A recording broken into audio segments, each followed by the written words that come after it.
सर्दी का मौसम था।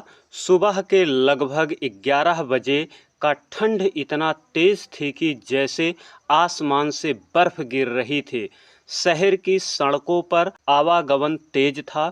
सभी अपने अपने काम में व्यस्त थे, लेकिन उसी सड़कों के बीच एक ऑटो वाला इधर उधर सवारी ढूंढ रहा था।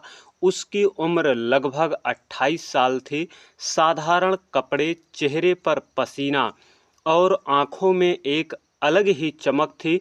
सभी लोग उसे देखकर यही सोचते थे कि वह एक आम ऑटो वाला है, जिसे बस पैसे ही कमाने हैं और अपना एक एक दिन बिताना है। लेकिन उन्हें नहीं पता था कि इतनी कड़क ठंड में रिक्शा चलाने वाला साधारण इंसान के पीछे बहुत बड़ी कहानी छिपी है।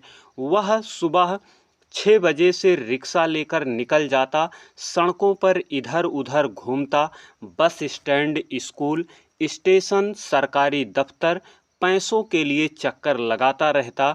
हर जगह पर लोगों को छोड़ता। कुछ सवारी उसे इज्जत देती तो कुछ भला बुरा कहती। कोई बोलता भैया चलो, कोई कहता तुम लोग सिर्फ पैसे के पीछे ही भागते हो। वह सब कुछ चुपचाप सुनता, सिर झुका लेता। किसी को क्या पता था कि इस चुप्पी में कितनी आवाजें हैं, साधारण चेहरे के पीछे कितनी बड़ी सोच छिपी है। कई बार लोग किराया नहीं देते, कुछ तो उल्टा झगड़े भी करते, कहते रास्ता लंबा क्यों लिया, लेकिन वह किसी से कुछ नहीं कहता था। वह चुपचाप सुनता रहता था। कहने को तो उसके पास बहुत सारे जवाब थे, जिसकी कोई हद न हो। रोज की तरह वह दोपहर में एक चाय की दुकान पर बैठा। वही बुजुर्ग आते जो उसे देखकर दुखी होते थे। कहते बेटा तू समझदार लगता है, पढ़ लिख लेता तो आज कहीं अच्छी जगह नौकरी करता। ये ऑटो चलाने का काम कोई काम थोड़े है। लड़का बस थोड़ा सा मुस्कुराता। फिर एक दिन कहा, अंकल कभी कभी जिंदगी को करीब से समझने के लिए ज़मीन पर उतरना ज़रूरी होता है। मैं कुछ बनना चाहता हूँ, लेकिन उससे पहले सबको समझना चाहता हूँ। बुजुर्ग चुप हो गए। शायद उन्होंने पहली बार किसी ऑटो वाले के आंखों में इतना गुस्सा देखा था, जो बड़े बड़े अफसरों में भी कम दिखता है। अगले ही दिन एक महिला घमंडी स्वभाव की ऑफिस जा रही थी। ऑटो में बैठी और पूरे रास्ते उसे नीचा दिखाती रही। आजकल के लड़के कुछ नहीं कर सकते, बस ऑटो चला रहे हैं, न पढ़ाई न तमीज़। तुम्हारे जैसे लोग क्या देश को संभालेंगे और क्या ही देश का भला करेंगे, ऐसा कहने लगी। उससे वो चुप रहा, कोई जवाब नहीं दिया। वह जानता था कि जवाब देने का उसका समय अभी नहीं आया है। उसने महिला को उसके ऑफिस छोड़ दिया, बिना कुछ कहे वापस लौट गया। लेकिन किस्मत को तो कुछ और ही मंजूर था। दूसरे दिन शहर के एक सरकारी ऑफिस में बड़ी मीटिंग रखी गई। बड़े बड़े अधिकारी, प्रेस और सरकारी कर्मचारी सभी इकट्ठा हुए।